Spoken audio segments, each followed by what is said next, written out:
저는 제 남동생 이야기를 하려고 하는데요. 남동생이 작년에 결혼을 했는데 참 이걸 뭐라고 해야 할까요? 생각이 없어도 너무 없었어요. 남동생도 문제인데 올케까지 똑같아서 부모님의 걱정이 이만저만이 아니었어요. 부모님은 항상 자식 잘못 키운 우리 잘못이지 누굴 탓하겠어? 라는 말을 달고 살았는데 이게 참 이상한 것이 말이죠. 부모님은 저와 동생을 차별해서 키우고 그런 것도 없었는데 어쩌면 그렇게도 다른 것인지 이해를 할 수가 없었어요. 우선 남동생은 참 무책임합니다. 저는 대학을 졸업하고 지금까지 꽤 많은 돈을 모았어요. 부모님이 돈이 없는 것은 아니었지만 그건 부모님 돈이지 제 돈은 아니라고 생각하고 살았거든요. 하지만 동생은 부모님 돈을 마치 자기 돈처럼 쓰고 다녔어요. 마치 그게 당연하다는 듯이 말이죠. 동생은 회사를 다니긴 했지만 회사라고 하기에는 아주 작은 그런 곳이었어요. 그런데 매달 카드를 미친 듯이 쓰고 다니다가 빵꾸를 낸 적이 한두 번이 아니었어요. 그렇게 빵꾸를 내고는 정말 당연하다는 듯이 부모님께 손을 벌렸고 말이죠. 그 문제로 아빠와 엄마가 참 많이 다투기도 했는데요. 엄마가 아빠 몰래 돈을 메꿔주곤 했거든요. 그런 엄마를 보며 당신이 그러니까 제가 저 모양인 거야. 민혁이가 그렇게 된 데는 당신 잘못도 커. 제발 정신 좀 차려. 언제까지 그럴 거야? 아빠가 화를 낸 적이 한두 번이 아니었거든요. 그런 아빠의 말이 전혀 틀린 말이 아니었던 것이 엄마가 다 메꿔주는 걸 아니까 동생은 의뢰에 문제가 생기면 엄마를 찾았어요. 그 문제로 인해 엄마도 점점 지쳐가고 있었는데요. 남동생의 문제는 나날이 심각해져 갔거든요. 그러다 어느 날 남동생이 결혼을 하겠다며 지금의 올케를 데리고 왔어요. 그런 남동생을 보며 결혼? 그래, 결혼은 무슨 돈으로 할 거니? 아빠가 물었지만 대충 하면 되지.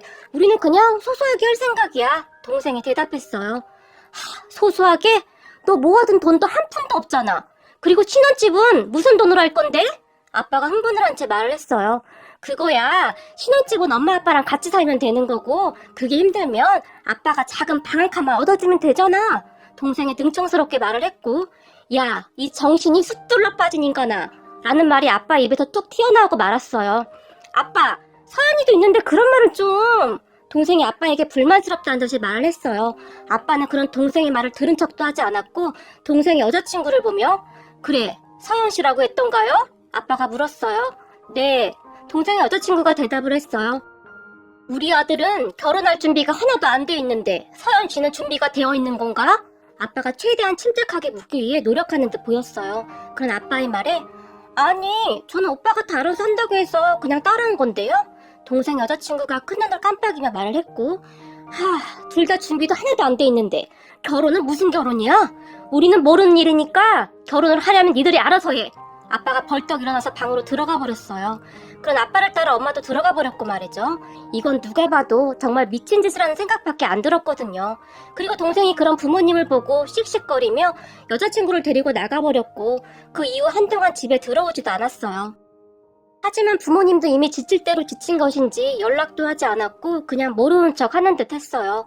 다만 동생이 엄마한테 전화를 해서 계속 돈을 달라고 했나 본데 엄마도 나중에는 동생 전화를 아예 안 받아버렸고요.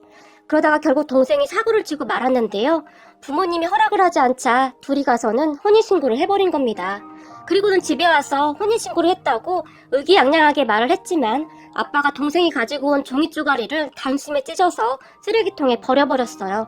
그렇게 동생은 화가 난 채 다시 집을 나가버렸는데 정말 한동안 연락도 없었어요. 다만 얼마 후에 동생 여자친구 엄마가 안녕하세요. 저 서연이 엄마 되는 사람입니다. 혹시 시간 좀 괜찮으시면 잠시 만나뵐 수 있을까요? 라고 우리 엄마에게 전화를 했는데요. 엄마가 그분을 그러니까 동생 여자친구 엄마를 만나러 나갔는데 이미 결혼을 한 상태니까 사돈 어른이라는 호칭을 사용하겠습니다. 안녕하세요. 저 서연이 엄마입니다. 네, 안녕하세요. 저는 민혁이 엄마입니다. 제가 갑작스레 전화를 드려서 놀라셨지요? 사돈 어른이 미안한 표정으로 말을 했고 사실 조금 놀랐습니다. 그게 말입니다.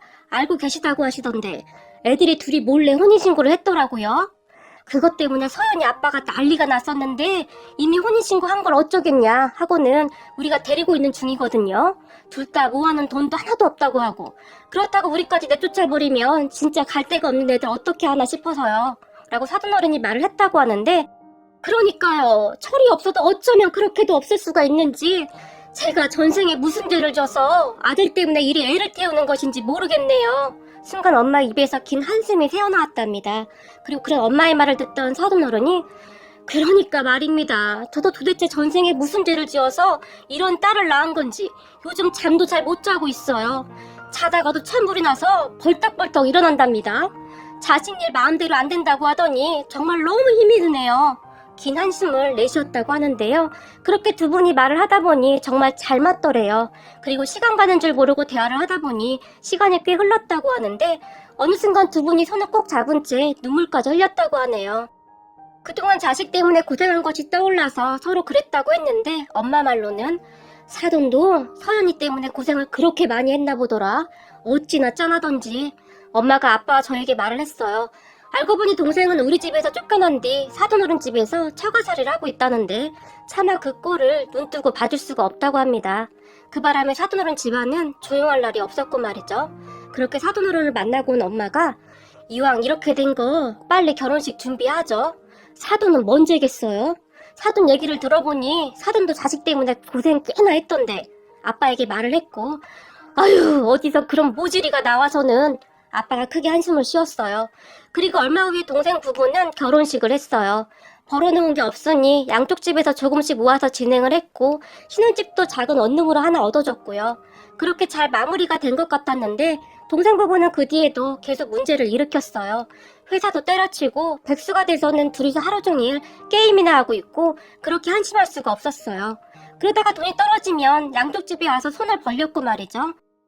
혹시라도 부모님이 돈을 주지 않으면 몰래 집에 들어와서 먹을 것이라든지 뭐 그런 것들을 다 가지고 가기도 했는데요. 어느 날 냉장고를 열던 엄마가 세상에나 냉장고에 있던 거 다 어디 갔어? 놀라서 물었어요.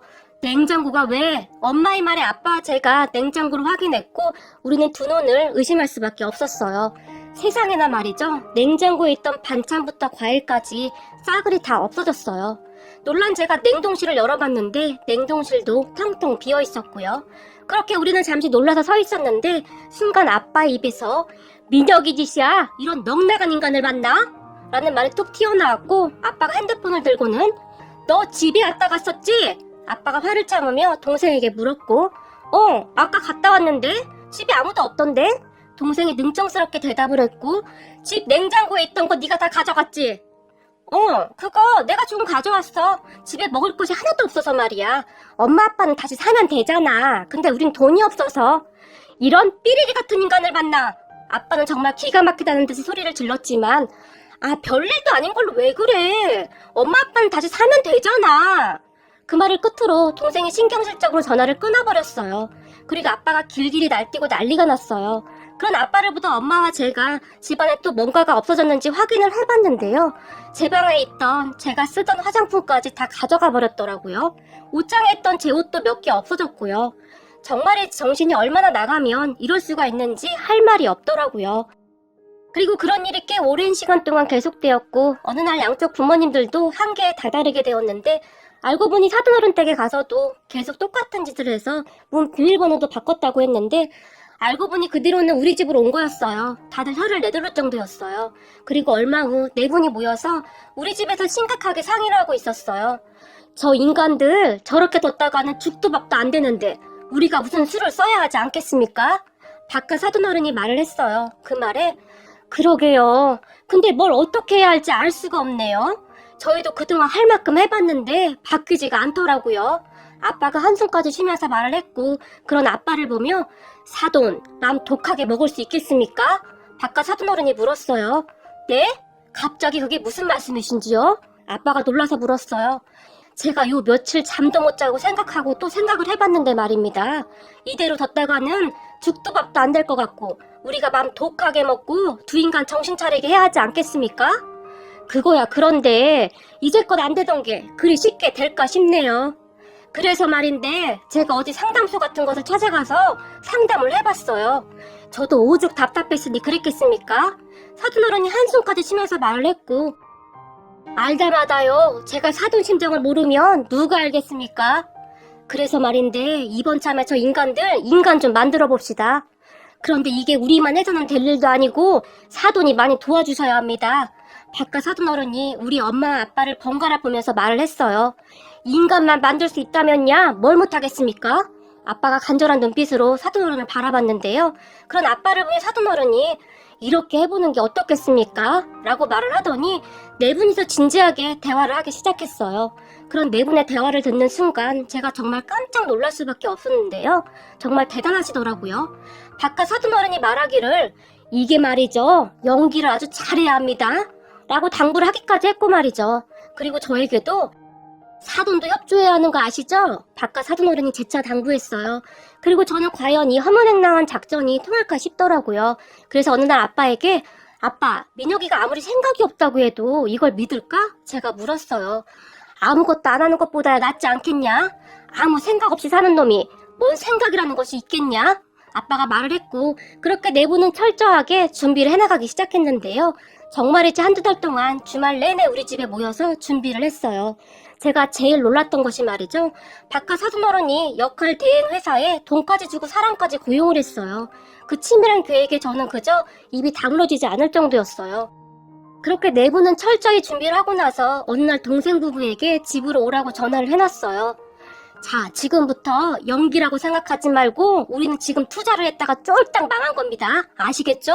바깥 사돈어른이 눈에 힘까지 준 채 말을 했어요. 그리고 우리 엄마와 안 사돈어른이 이미 우는 연기를 시작했는데요. 우리 엄마가 아이고 나는 못 산다. 나는 이렇게 못 살아. 라며 큰 소리로 울었고 아이고 이를 어쩐단 말이냐. 안 사돈어른이 먹청껏 소리내서 울었어요. 우리 엄마와 안 사돈어른은 그렇게 울기 시작했는데 저는 정말 깜짝 놀랐어요.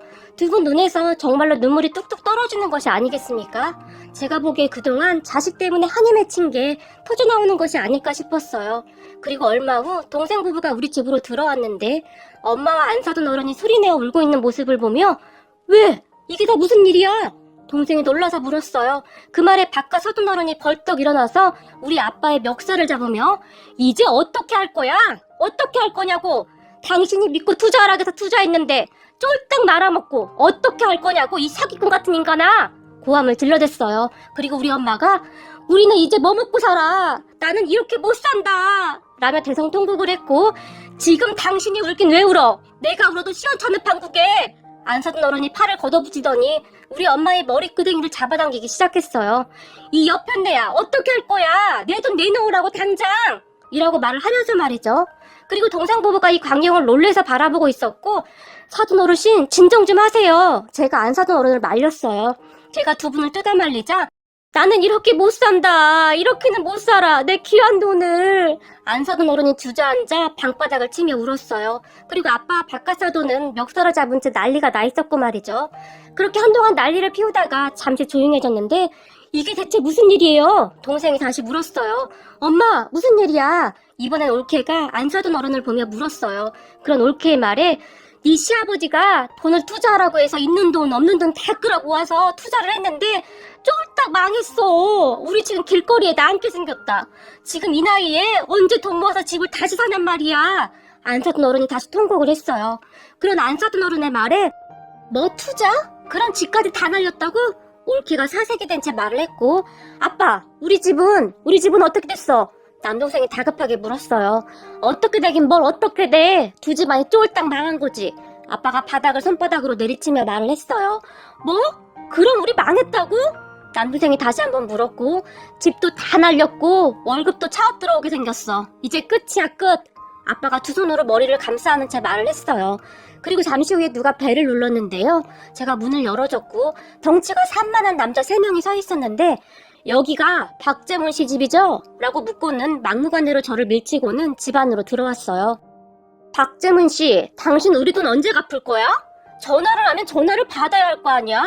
당신이 전화 안 받아서 이 귀한 몸을 여기까지 오게 만들어? 남자가 갑자기 소파를 발로 뻥 차면서 말을 했어요. 그 말에 우리 아빠가 무릎까지 꿇고는 잘못했습니다. 제가 돈을 꼭 갚겠습니다. 라며 빌어댔어요. 그 모습에 동생 부부가 다시 혼비백산을 했고 누구시죠? 동생이 그 덩치들에게 물었어요. 나? 당신 아버지 돈 빌려준 사람이다. 돈을 빌렸으면 갚아야 할 거 아니야. 그 중에서 덩치가 가장 큰 사람이 소리를 질렀어요. 그 말에 그럼 아저씨들 혹시 사채업체인가 뭔가 그런 거예요? 동생이 사색이 된 채 물었어요. 그런 동생의 말에 난 모르겠고 이번 달까지 돈 안 갚으면 어떻게 되는지 알고 있지? 그 사람이 아빠에게 말을 하고는 동생을 위아래로 훑어보더니 동생을 보며 너 이 집 아들이야? 라고 물었어요. 네. 동생이 잔뜩 쫄아서 대답을 했고 그래? 힘 좀 쓰게 생겼는데 너 혹시 고기 좀 잡아봤냐? 원형어선 타면 돈을 꽤 번다고 하는데 혹시 생각 없냐? 나이도 젊고 아주 잘하게 생겼는데? 그 남자가 야릇한 미소까지 지으며 말을 했고 아니요. 저는 반찬 중에 제일 싫어하는 게 생선이에요. 보다시피 저 삐쩍 골아서 그런 거 잘 못해요. 그리고 제가 돈 빌린 것도 아닌데 왜 저한테 그러세요? 동생이 기어들어가는 목소리로 말을 했고 둘의 말을 듣고 있던 아빠가 갚겠습니다. 갚겠습니다. 제발 우리 아들만은 손대지 말아주세요. 울면서 다시 빌었어요. 그리고 덩치 3명은 돌아갔는데 돌아가기 전 동생을 보고는 힘을 쥐어 주먹을 꽉 쥐어 보이며 우리 또 보자 라고 말을 하며 돌아갔어요. 그렇게 집안은 난장판이 되었고 동생 부부는 더 이상 말도 못 꺼낸 채 주저앉아 버렸어요. 그리고 아빠가 동생을 보며 혹시 모르니까 니들은 잘 숨어 있어. 당분간 여기 올 생각도 하지 말고 우리도 곧 집 팔고 이사 가야 하니까 얼른 니들 집으로 가 있어.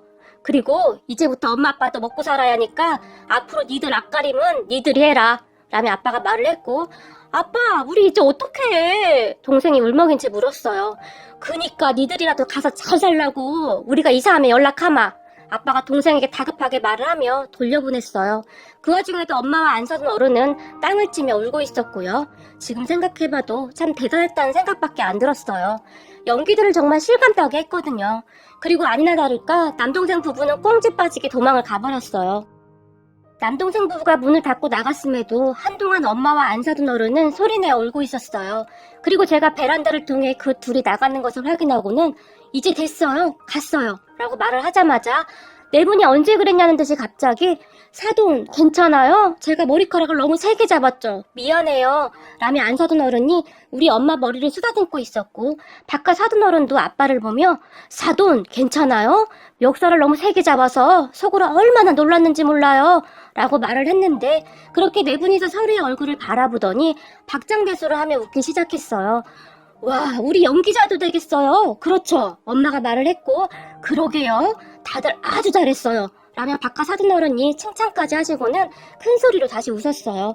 그렇게 네 분은 집안에서 통닭을 시켜서 한 잔씩 마시면서 다음 계획을 의논하기 시작했어요. 자, 그럼 다음 계획은 뭐였죠? 아빠가 물었고 이제는 이사를 가야죠. 좀 작은 집으로 가야죠. 두 인간들이 놀랄 정도로 말이죠. 바깥 사돈 어른이 말을 했어요. 그리고 우리는 정말 이사를 갔어요. 이게 말이죠. 급하게 지금 살던 집은 전세 주고 다른 곳에 전세를 구해서 들어갔어요. 또 하나는 허름한 지하 단칸방을 월세로 하나 더 구했는데 그 집은 보여주기 위한 집이었어요. 두 집 다 말이죠. 그리고 얼마 후 부모님이 남동생 부부를 지하 단칸방으로 불러서는 너 혹시 여기 올 때 누가 쫓아오는 사람 없었어? 그때 그 덩치들 말이야. 엄마가 잔뜩 긴장을 한 채 동생 부부에게 물었어요. 그런 엄마의 말에 동생 부부의 얼굴은 다시 창백해졌는데요. 나는 못 봤는데? 자기야, 자기는 혹시 봤어? 라며 동생이 올케를 바라봤는데 제가 보기에는 둘은 잔뜩 쫄대로 쫄아 있어 보였어요. 그리고 동생이 아빠에게 우리 진짜 망한 거야? 아빠 돈 하나도 없어? 동생이 다시 물었고 지금 이 꼬락서니를 보고도 몰라? 그래서 말인데 너희들 돈 좀 가진 것 좀 없냐? 우리가 점심부터 라면만 먹었더니 배가 고파서 말이다. 이러다 우리가 병이라도 나면 네가 우리를 챙겨야 할 거 아니냐? 지금 이 지경인데 너희들 말고 우리를 챙길 사람이 누가 있어? 아빠가 엄살까지 부리면서 말을 했어요. 그 말에 동생이 저를 보며 누나도 회사 다니잖아. 그런데 돈이 없어? 누나 월급도 지금 다 빚 갚는데 쓰고 있지.